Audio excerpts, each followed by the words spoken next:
The New York Knicks, they are back home. They will play their next two games against the Bucks at the world's most famous arena. The team is also currently thin at the center position and could be looking for reinforcements. So let's talk some Knicks hoops. We're going to do it with New York Post Knicks beat writer Stefan Bondy, who joins me now. Steph, it's been a while. I haven't seen you since before the road trip.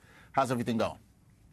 Good, man. It was a good road trip for the Knicks. I got to hit up the Cali beach, so can't complain. I'm jealous. I was here in the cold weather, Yeah. while Steph was enjoying the warmth. So I got to get some warmth in my life this winter. We'll get to that. But Steph, word came down on Wednesday night that center Mitchell Robinson is likely done for the season. The Knicks have applied for a disabled player exception. There's been chatter about them signing or trading for a center. So what are some realistic center options for the Knickerbockers to add to their roster? I think in the very short term, their options are limited just because the trade market hasn't shaken out yet. So in the short term, it's signing guys that are currently free agents or signing or elevating guys up from the G League. Now, as you get further toward the trade deadline, that's when you get to see what teams postures are. Like, are the Chicago Bulls going to be sellers? Can they get Andre Drummond away from them? Are the Atlanta Hawks going to be sellers, or is it possible to maybe get Clint Capella? So these are questions that will be answered a lot closer to the trade deadline. But in the short term, they're looking at, more like stopgap options. And I think that Taj Gibson will continue to get some minutes behind Isaiah Hartenstein. All right, so we will continue to see that and see how that unfolds as the trade market unfolds. We get closer there. Now, the Knicks, they wrapped up their 5-game road trip on Wednesday after knocking off the Nets in Brooklyn. What were your major takeaways from this team on this road trip?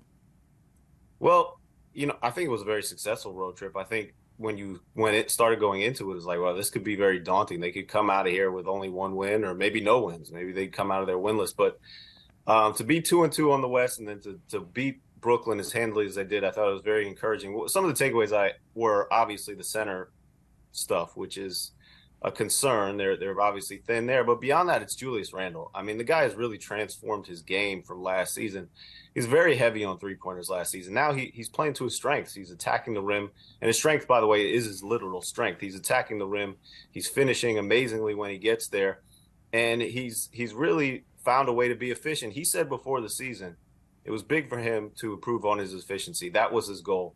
And we didn't quite understand what that would look like, but this is what it looks like. It's playing to his strengths. It's getting his shots a lot closer to the rim.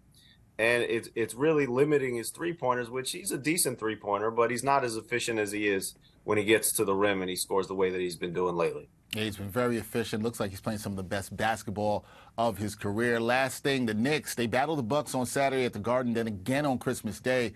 Recently, Milwaukee, they've been a tough matchup for New York. What are you looking to see from the Knicks over the next two games?